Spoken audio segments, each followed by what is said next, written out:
بله تماشاوانین هجا جارکدن زیو گرم قامشلو لگل اکرم خلف اندام اوفیسا سکرتاریا یکیتیا خواندوان و جوان دموکراتی کردستانی روش آوا ماموسته دوباره دمات باش به جبرچه جوان شورشگر یم پیده جارکدن ایریش اوفیسا ول باجار قامشلو کرن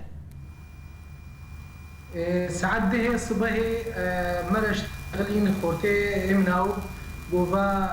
هجومي مكرنا چار خورتي ناس او نفسها واخورتا ما سؤال كرب ونفسها واخورتا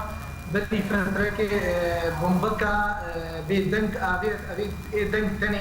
ابيت هنا مكتبا مجي وبدي فترك ديسه هجومي مكتبا كربون او مكتبا مخرا كربون جامعه كانت بون درجه باش ما مستكرم سدم چبو يعني جبرچه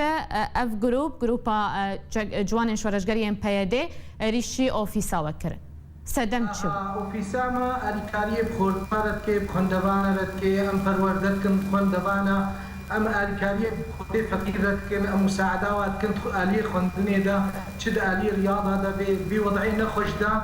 ام قالك دوراتي زماني كردي دوراتي منهاجي خندغانا ام الكاري بوارد كن خو استاذي ما مستلجم هنا بلاش نبا خندغانا جوا جموا ابجهن نرحتيه ونخوشيه قبول ناكن كس باخورتا پروردبكي وابدي بخندن باش ما مستكرم يعني بري كو إيريش بكن سردانا أوفيسا وكرن تو قفل وكرن تو داخاز جو وكرن بري كو إيريش بكن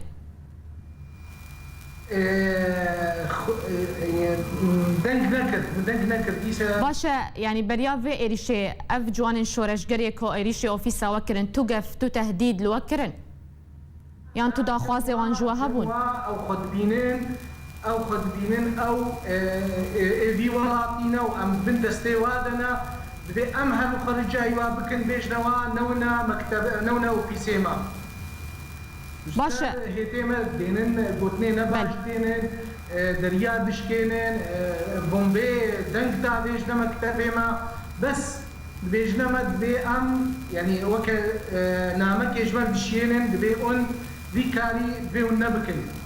باشا هون وكو يكتيا خواندوان و جوانان هونه چه هلوسته بستين پشتی و ایریشه ما علمي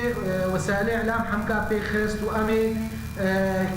جبنا منظمات الدولية امي بيجن ايريشي بي مكتبه ام مكتب اوفيسك منظمه ريخسنك جوانا ريخسنك سيفيلا على قيشك سياسيين باخورتا